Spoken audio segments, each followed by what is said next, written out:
అత్యాసక్తి ఎందుకు? పేతురు తాత ఎక్కడున్నాడు? శరసలలో ఉన్నాడు. ఈ సావలసుడేమో మంచి గురిపెట్టి ఎదురుపోతున్నాడు కదా. 16 మంది 4 చతుష్టాయములు అంటారు. 4 చతుష్టాయం. 4 చతుష్టాయములు అంటే మొదటిది ఏంటి ఏమంటారా? ప్రథమము, ద్వితీయము, తృతీయము, 4ది ఏంటి? చతుష్టాయం. అంటే 4 చతుష్టాయం 4 16 మంది సైనికుల మధ్య తాపకాలు ఉన్నారు. రేపొద్దు నువ్వు చంపేస్తావు. రేపొద్దున ఏం చేస్తారు? ఎవరు నిద్రపోతారా? చెప్పరా? నిద్రపోతావా? ఎవరు నిద్రపోతారు? ఎలా నిద్రపోతావా? ఎలా పరిపాలన చెప్తా ఉంటాం. కానీ ఈ తాతగారు ఏం చెప్తున్నాడు? ఎవరు పడుతున్నారు ఈ బాధలో చచ్చిపోతే ప్రభుత్వం దగ్గర పోదాం, ఈ గడిగడుగులు దెబ్బలేదు కానీ ఏనున్నాను. వీళ్ళు ఏమన్నారు? సంఘం ఏమంటుంది?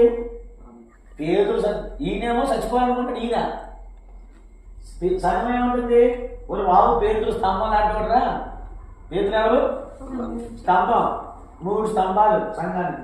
12 మందిలో 3 స్తంభాలు. ఎవరు? పేతురు, యాకోబు, ఎవరా? యోహాను. వీరు 3 స్తంభాలు. ఇక్కడ యేసుకున్న ఎక్కడ తీసుకెళ్ళారు. యాకోబు చంపబడ్డాడు 12వ అధ్యాయం. అయితే సంఘం ఇప్పుడు ఈ తాత కూడా తీసేద్దాం చూస్తున్నాను. అప్పుడు సంఘం ఏముంటుంది? సంఘం ఊరుకుంటుందా? లేదు. దేవా పేతురు కావాలి, పేతురు కావాలి, పేతురు కావాలి. ఒకటే మాట. ఒకటి తాత ఒకటి ఏమనుకుంటున్నారు? నేను ఓ మాట చెప్తాను. ఒకసారి నేను వంకవారుగుడిలో ఉన్నప్పుడు వంకవారుగుడిలో ఉన్నాను.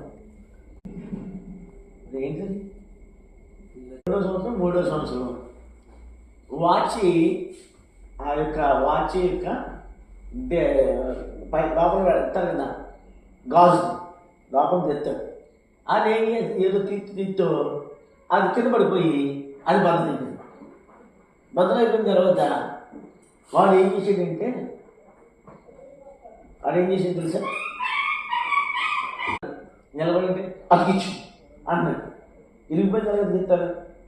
సరే ఊరుకున్నాడు. మళ్ళీ దగ్గర వచ్చి అతికిచ్చు అన్నాడు. మరలా గదిలోకి వెళ్ళాను. ఈ దగ్గర దగ్గర అతికిచ్చాను. ఆ గది దగ్గర అతికిచ్చాను. ఈ గది దగ్గర మొత్తం తిప్పుతాడు. అతికిచ్చాను. తట్టుకోలేకపోయాడు. బాబు లాక్కుని అది దాచాను. ఈ సంఘం ఏం చేస్తుంది? ఒకరిదాంతో ఒకటి మా తాత కావాలి, మా పేతురని కావాలి, పేతురని కావాలంటే వీళ్ళకి వాళ్ళు పనులకి